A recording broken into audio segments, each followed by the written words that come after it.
Good morning students. आज हम अपना नया टॉपिक शुरू करेंगे एटम्स एंड मॉलिक्यूल्स। ठीक है कि एटम के बारे में पढ़ेंगे हम इस चैप्टर में और मॉलिक्यूल के बारे में पढ़ेंगे।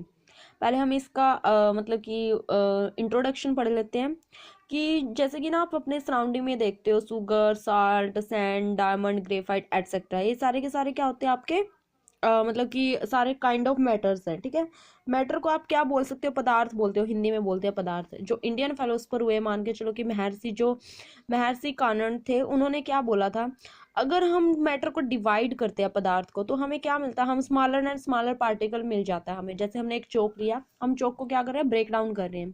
ठीक है, तो आप क्या कर सकते हो, उसको स्मॉल पीसेस में ब्रेक डाउन कर सकते हो।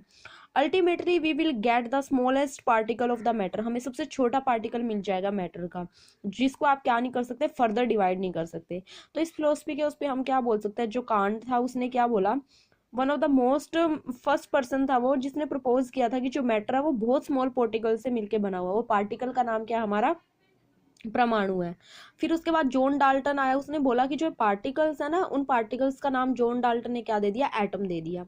एटम का मतलब क्या होता है, इनडिविजिबल, जिसको आप डिवाइड नहीं कर सकते, something which can not be divide further. Another Indian philosopher आए, कौन था, जिसका नाम था पकुधा कात्यामा। ठीक है, उसने क्या किया, मतलब कि उसने एक और स्टेप किया आगे, और उसने प्रपोज किया कि जो पार्टिकल है मैटर के, वो कंबाइंड फॉर्म में एग्जिस्ट करते हैं, और वेरियस कम्बिनेशन है जो पार्टिकल का, वो हमें डिफरेंट काइंड के मैटर देते हैं। और जो कंबाइंड फॉर्म है उसको हम बोलते हैं मतलब कि मैटर की कंबाइंड फॉर्म को, या फिर कंबाइंड एटम की फॉर्म को मॉलिक्यूल। यानी कि जो मॉलिक्यूल है वो किससे बना है, it is a group of atoms. ठीक है, तो हमें ये पता है कि जो मैटर है वो किससे मिलकर बना हुआ है, स्मॉल पार्टिकल से, और जो स्मॉल पार्टिकल्स हैं उनको हम क्या बोलते हैं, एटम और मॉलिक्यूल बोलते हैं।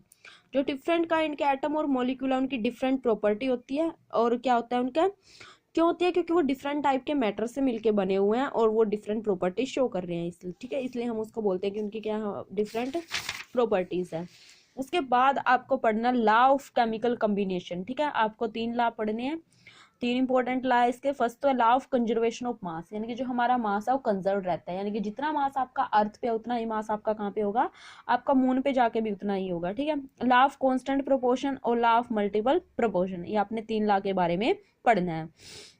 जो लॉ ऑफ केमिकल कॉम्बिनेशन है ना, वो क्या होते हैं, एक्सपेरिमेंटल लॉज हैं। ठीक है, जो हमने कहाँ से फॉर्मुलेटेड किया, मतलब कि साइंटिस्ट ने ही बताया उनके बारे में, और वो भी लार्ज नंबर ऑफ एक्सपेरिमेंट उन्होंने परफॉर्म किया है, उसके बाद उन्होंने ये सब चीज़ें बताई हैं।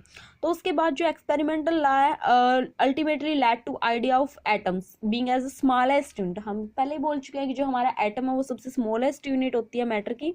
ठीक है, तो उसके बाद आपने इस क्लास में आप ये भी देखोगे, मतलब इस चैप्टर में, कि जो आपको लॉ ऑफ केमिकल कॉम्बिनेशंस है वो 2 ही पढ़ते हैं हम लोग, एक तो law of conservation of mass और एक law of constant proportion. Multiple proportion का हम नहीं पढ़ते हैं, ये हम आगे हायर क्लासेस में पढ़ेंगे। ठीक है, तो सबसे पहले आपको क्या पढ़ना है, law of conservation of mass. ठीक है, मास कंजर्व्ड है। कंजर्व्ड का मतलब क्या है कि ना तो आप मास को क्रिएट कर सकते हो, ना ही आप मास को डेस्ट्रॉय कर सकते हो, मतलब कि ये कंजर्व्ड ही रहेगा। ठीक है, तो इसका जो सिंपल एग्जांपल आप क्या पढ़ सकते हो, जैसे कि ना आपने कैल्शियम कार्बोनेट बनाया। ठीक है, क्या बनाया है, कैल्शियम कार्बोनेट। कैल्शियम कार्बोनेट मान लो आपने 100 ग्राम लिया, और आप उसको क्या कर रहे हो, हीट कर रहे हो, एक केमिकल रिएक्शन होगी, उससे कैल्शियम और कार्बन अलग हो जाएगा। ठीक है, कैल्शियम अलग हो जाएगा इससे, और क्या अलग हो जाएगा, कार्बन, कैल्शियम ऑक्साइड निकल जाएगा और कार्बन डाइऑक्साइड निकल जाएगा। ठीक है, 2 प्रोडक्ट यहाँ से हमारे निकलेंगे। तो ये तो हमारा बनेगा 56 ग्राम। मान लो हम क्या ले रहे हैं, कैल्शियम कार्बोनेट लिया आपने 100 ग्राम, ये तो हमारा कैल्शियम ऑक्साइड है 56 ग्राम, और यहाँ पे जो आपका ये बचा, ये कितना बचा फिर, 46 ग्राम।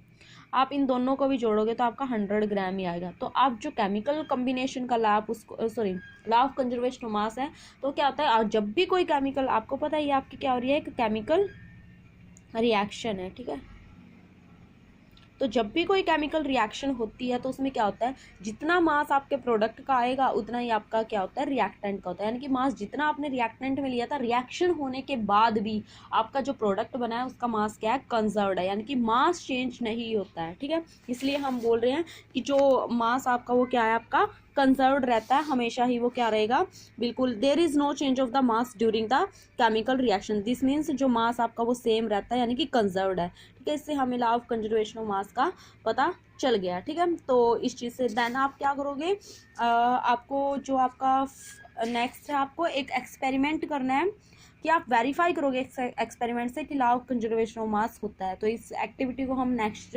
लेक्चर में डिस्कस करेंगे। आज के लिए इतना ही। Okay, thank you.